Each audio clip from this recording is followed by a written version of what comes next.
China anuncia sobretaxas na casa de 125% em cima de produtos americanos e garante que jamais se curvará à geopolítica americana. Inclusive, com a presença de Pedro Sánchez, representante espanhol e também da União Europeia, garante que o mundo precisa de uma união contra o unilateralismo promovido pelos Estados Unidos. Mas claro que a China precisa muito dos americanos. Inclusive, questões relacionadas ao seu consumo interno podem ser muito dificultadas graças a essas sobretaxas, a essa guerra comercial. Mas e aí, hein? Quem sai perdendo mais? Chineses ou americanos nessa guerra de tarifas de 125%? A gente tem uma notícia bem preocupante para os Estados Unidos, principalmente relacionado ao F-47 e outros equipamentos militares, com um grande trunfo que pertence aos chineses. Falar um pouquinho também, galera, sobre o Irã, que garante que para a reunião de amanhã está disposto a fazer um acordo desde que seja real e justo, mas os americanos, além de ameaçarem uma invasão, uma intervenção militar liderada por Israel, ainda garantem que podem cortar o fornecimento de petróleo. Falar um pouquinho também sobre as tropas dos Estados Unidos, que já estão indo em direção ao Panamá, sendo que foi feito um acordo entre o Mulino, representante-chefe de governo do Panamá, e também o Pete Hegseth, representante dos Estados Unidos, com grande parte da população e dos políticos locais garantindo que é uma intervenção estrangeira, uma intervenção militar dos americanos no canal do Panamá. Será que o Trump conseguiu seus objetivos? E, aliás, se conseguir, o que vai ser o próximo? Canadá? Groenlândia?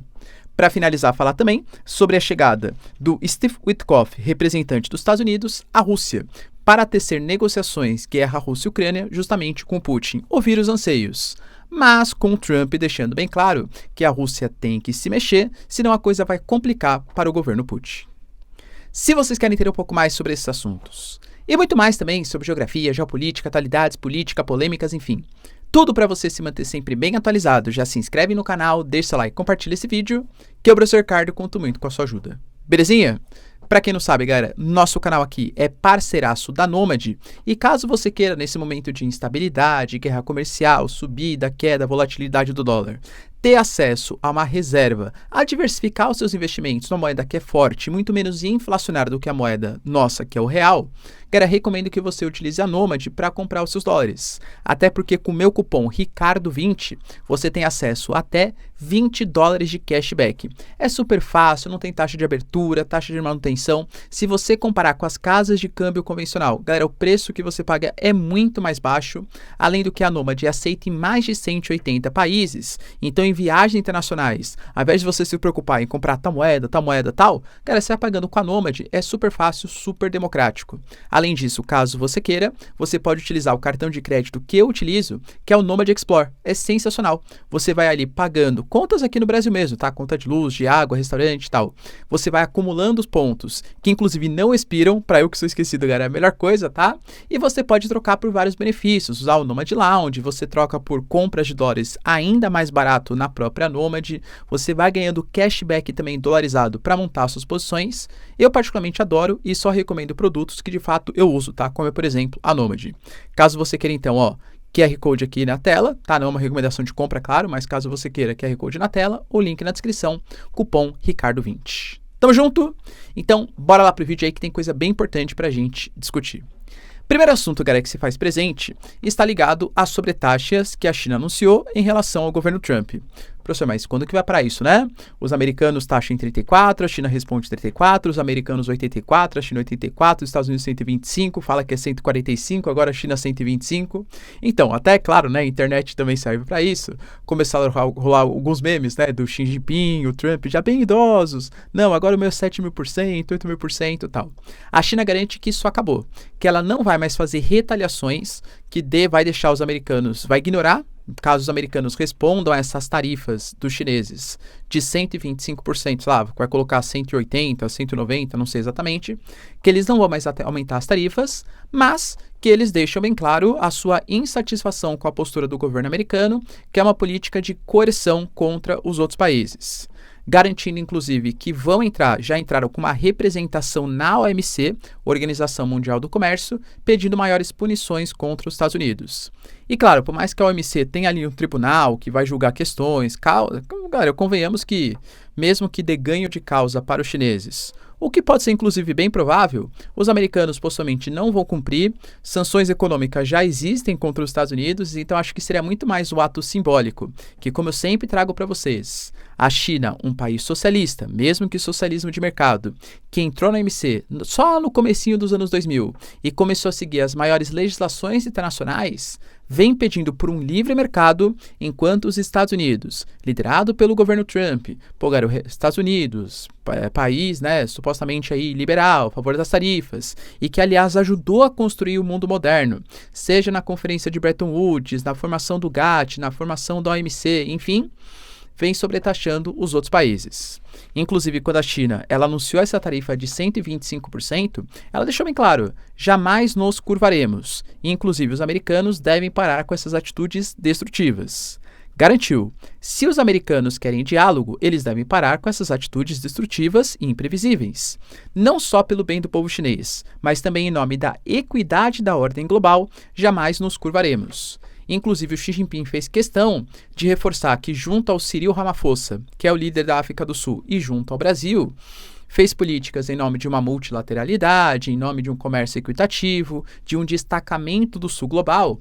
E percebam como a China vai usar isso para tentar estabelecer novas parcerias. Por exemplo, a gente já teve notícias que a China ela aumentou sensivelmente a sua compra de soja do Brasil. Claro que o Brasil já é o maior vendedor de soja para a China e os Estados Unidos ficariam na segunda colocação. E é natural que a soja brasileira seja mais comercializada no primeiro semestre, enquanto a dos americanos no segundo semestre. Mas, mesmo assim, parece que os americanos estão aumentando a cota de importação porque querem, claro, depender menos dos Estados Unidos, eventualmente no segundo semestre. Podem ter questões conjunturais também, né? Ou seja, sei lá, maior consumo ali da pecuária chinesa, enfim. Mas também tem questões estratégicas e geopolíticas.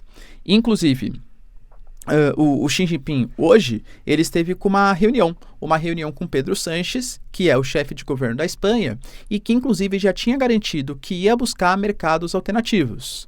Tanto que a gente teve o próprio Bessent, que é o secretário do Tesouro americano, garantindo, em resposta ao Pedro Sánchez, que falou que era importante a Europa diversificar mercados, achar novos parceiros, falando que os europeus, o Bessent, né? Deixando bem claro que aqueles países que se associarem muito aos chineses poderiam ficar com a corda na garganta.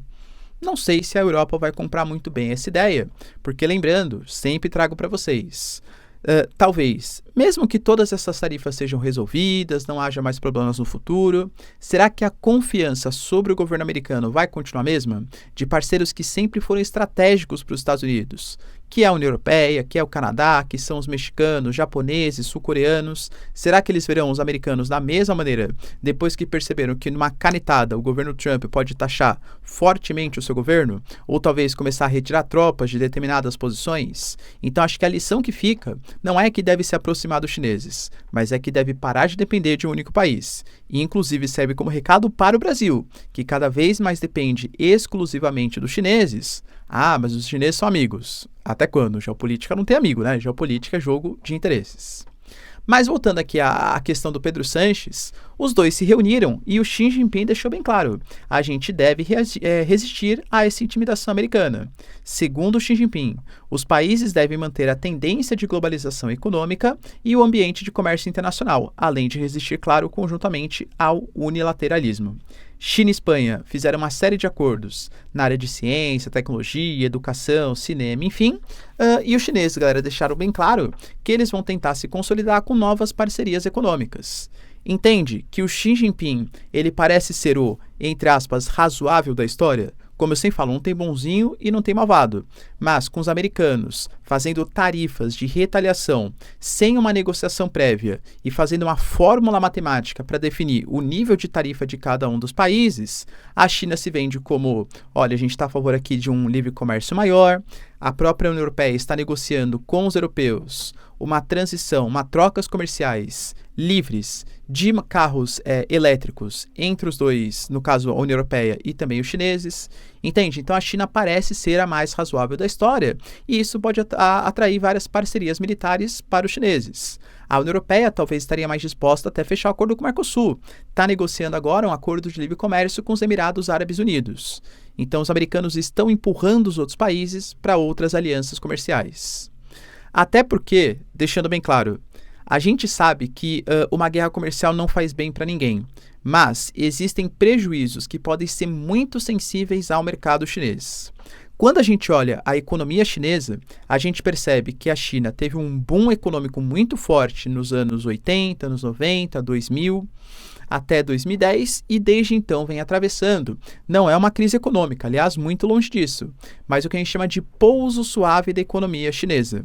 A China luta para conseguir crescer a sua taxa mínima de 5% ao ano, que foi o que atingiu ano passado, inclusive às duras penas. Há vários subsídios aos incentivos estatais para que a China conseguisse atingir o crescimento econômico. Então existe, de fato, uma crise no setor imobiliário, que é um setor super importante da economia chinesa, e existe um fator que é muito sensível e que eu diria que até antes do governo Xi Jinping, a China já tentava mudar. A China, inclusive até por uma questão cultural, os chineses não têm a prática do consumo, a prática do crédito. Quando você pega os Estados Unidos, por exemplo, é uma sociedade do consumo, é uma sociedade do crédito. E até por isso que, meu Deus, colocar uma taxa de juros muito elevada é muito preocupante para os Estados Unidos, porque isso vai representar que eles vão se endividar muito mais para uma sociedade que é muito consumista a partir do crédito. Tanto que o Trump, que está com medo aí de volta da inflação e tal, acabou de publicar no dia de ontem ou anteontem um gráfico mostrando que a inflação foi menor do que a esperada para o mês, para falar assim, Federal Reserve, baixa essa taxa de juros, porque senão os americanos não vão conseguir consumir e isso vai atrapalhar a minha produtividade, vai atrapalhar a minha popularidade, que aliás foi um dos principais motivos da derrota do governo Biden e governo Kamala, que foi o aumento sensível do preço dos produtos e consequentemente a inflação, a subida da taxa de juros nos Estados Unidos. Só que dentro dessa proposta, então, o Xi Jinping, sabendo que os chineses hoje têm cerca de 40% do PIB, entre aspas só, vindo do consumo interno, quer incentivar o consumo. E existem políticas nesse sentido. Políticas de aumento de renda, subsídios, cessão ou concessão de direitos trabalhistas, para tentar fazer com que a população chinesa se sinta mais confortável para consumir. Se isso estava dando certo, a pandemia foi um duro golpe nos chineses. Porque aí, novamente, meu Deus, crise econômica, desemprego, tal.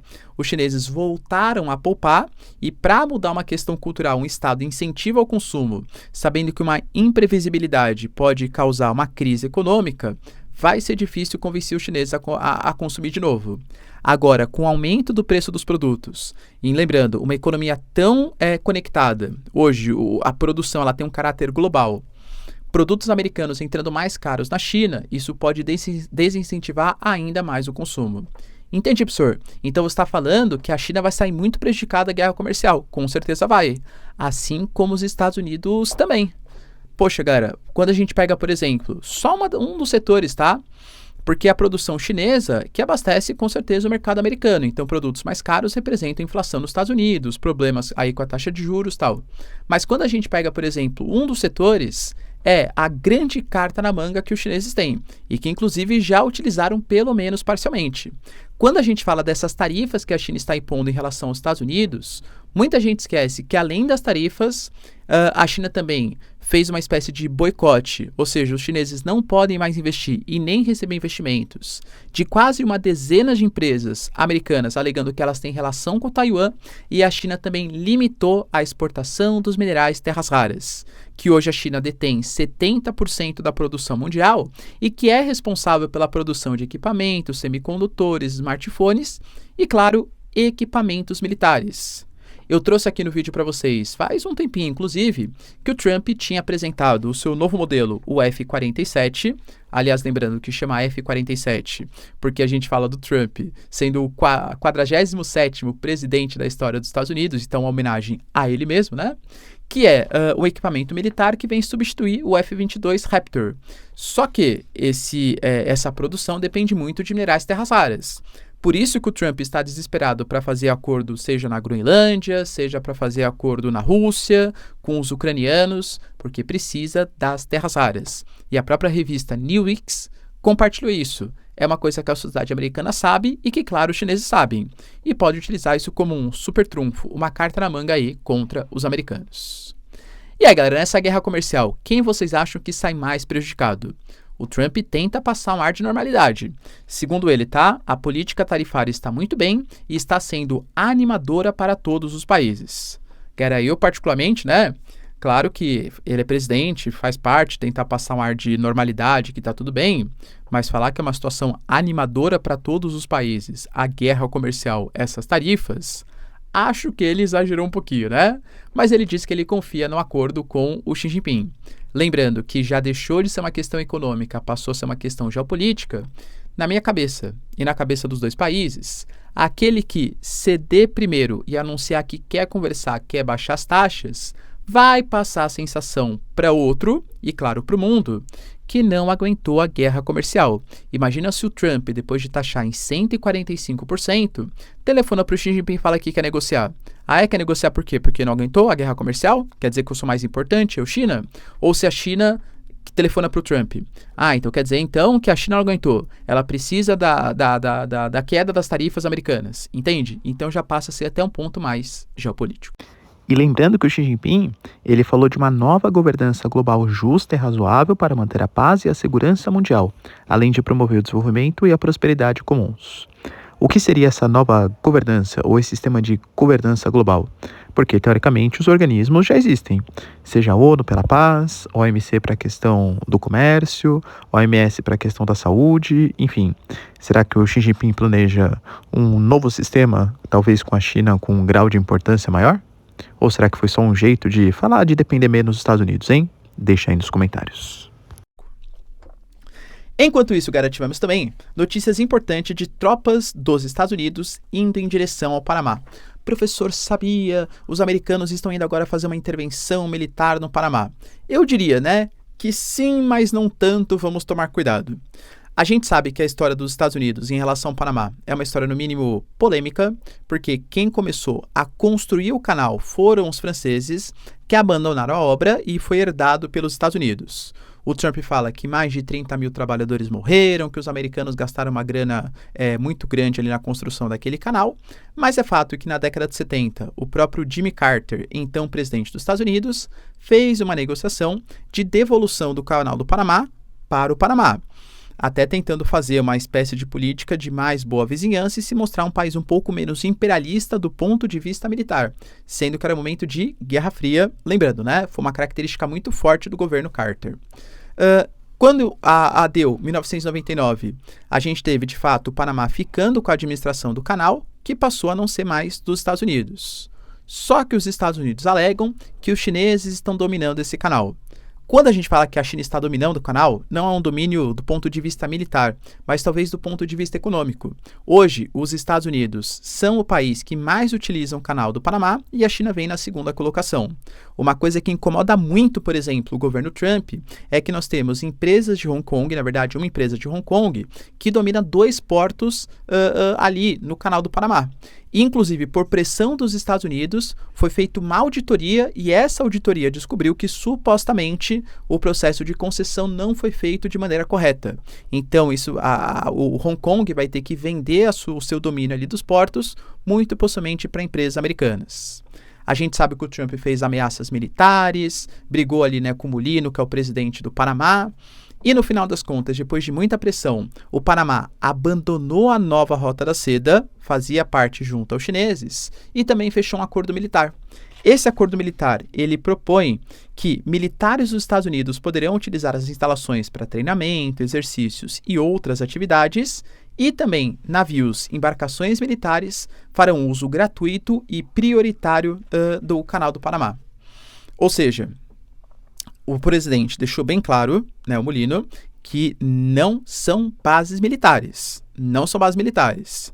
Ele até falou, olha, nós devolvemos já 4 versões do convênio que é a maneira como eles estão chamando, né, esse acordo entre Panamá e Estados Unidos, e ele teve que tirar termos como presença militar permanente, base militar, concessão territorial. O próprio Estados Unidos, na versão em espanhol, falou que garantia e, assim, admitia a soberania do Panamá sobre o canal, só que na versão em inglês eles mudaram e tiraram essa parte. O Molino falou que vai exigir que os Estados Unidos coloquem novamente que o canal pertence ao Panamá. O que existe é um acordo de 3 anos, que é renovável por mais alguns anos, em que exercícios vão poder ser feitos de maneira conjunta e alguns outros acordos. Por exemplo, a propriedade vai continuar sendo do Panamá, mas o uso vai ser conjunto das forças de segurança dos Estados Unidos e também do Panamá. Claro, não é uma concessão de fato, mas os americanos estão tratando dessa maneira. O próprio Pete Hegseth colocou, por exemplo, essas palavras para o Trump: estamos recuperando o canal. A China já teve muita influência, mas agora estamos expulsando os chineses. Isso foi alvo, porque, novamente, né? Para o Panamá, a questão da autonomia do Canal do Panamá é uma questão muito sensível e eu diria que até nacionalista. Os Estados Unidos, o que mais fizeram durante quase toda a Guerra Fria, eu diria que até antes, foram intervenções na América Central. E o Panamá é um desses territórios. A última vez que isso aconteceu, por exemplo, em 89, foi com a derrubada do então governante, do então presidente, que era considerado um ditador ali pelos americanos. Agora, mais uma vez, um acordo militar se estabelecendo. Pro Panamá, eu diria que assim, o Molino viu talvez como a última opção para que os Estados Unidos não fizessem uma intervenção militar, e para os Estados Unidos representa, além da cessão, da saída da Rota da Seda, da concessão dos portos que pertencem ao Hong Kong, também uma amostra do seu poder militar, entende? Porque a gente pode analisar pelos dois prismas. Primeiro, os Estados Unidos continuam sendo um país muito poderoso e os países são obrigados a submeter a vontades americanas. Isso pode acontecer, por exemplo, na Groenlândia. Convenhamos, a Groenlândia, muito menos na Dinamarca, tem condições de fazer qualquer tipo de ameaça aos Estados Unidos. Só que há de lembrar também que a Dinamarca, que detém a Groenlândia, é um país que faz parte da OTAN.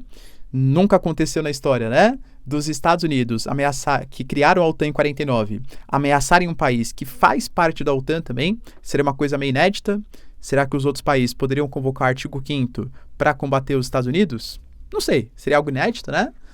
Mas que mostra também para os outros países da América Latina um intervencionismo. Como será que os membros da CELAC viram isso? A Colômbia, que tem bases americanas, o Brasil, entende? Então pode ser um pouco perigoso para as pretensões americanas. E aí, pessoal, você acha que os americanos tomaram a atitude correta de fazer um acordo militar no Canal do Panamá? Deixa aí nos comentários. E para finalizar, pessoal, tivemos também, hoje, primeiro, a reunião do grupo de Ramstein, que fez, junto ali os países europeus, os americanos até participaram de maneira online, mas participaram, o maior doação, o maior acordo militar em direção aos ucranianos desde o início do bloco. Ponto importante para os ucranianos. Mas, ao mesmo tempo, hoje o Steve Witkoff, representante dos Estados Unidos para a guerra entre Rússia e Ucrânia, foi em direção à Rússia, negociou com o representante russo e depois se encontrou com o Putin. Professor, quer dizer então que eles vão fechar o acordo? O Kremlin já tirou todas as esperanças. Deixando claro, tá? Não esperamos avanços maiores nessa reunião. Basicamente, essa reunião, penso eu, é para a Rússia tentar transmitir, na verdade os americanos falaram isso, né? Para a Rússia tentar transmitir qual que é a visão, qual que eles colocam como o ponto mínimo para um cessar-fogo. Só que também trago para vocês, por mais que o Steve Witkoff tenha falado que o Putin é um bom moço, que a Ucrânia realmente, né, a Rússia tem motivos para querer invadir a Ucrânia, o Steve Witkoff, ele tem um pensamento bem pró-Rússia mesmo, até por isso a Rússia vê ele com bons olhos e o recebe aí em reuniões no Kremlin, mas talvez o Trump já esteja ficando um pouco cansado. Já tinha feito palavras parecidas no passado e agora falou de novo. A Rússia precisa se mexer, precisa acabar com essa guerra sem sentido. Segundo a visão americana, Marco Rubio falou sobre isso, agora o Trump falou sobre isso, é que o Putin fica colocando concessões, fica colocando condições para estabelecer um cessar-fogo. E se isso não for feito em um futuro próximo, talvez os americanos comecem a se cansar dessas exigências dos russos. Lembrando também que, vejo eu, geoestrategicamente falando, é interessante para os americanos se aproximarem dos russos, porque se eles se aproximam da Rússia, A Ucrânia não desperta grande interesse para os Estados Unidos, convenhamos, não é um país tão estratégico, e você afasta a Rússia da China, que aí sim é o grande inimigo dos Estados Unidos. Beleza, pessoal? Deu para entender os principais acontecimentos? Se vocês curtiram o vídeo, então, já deixa seu like, se inscreve no canal. Tamo junto, beijos, abraços e tchau, tchau.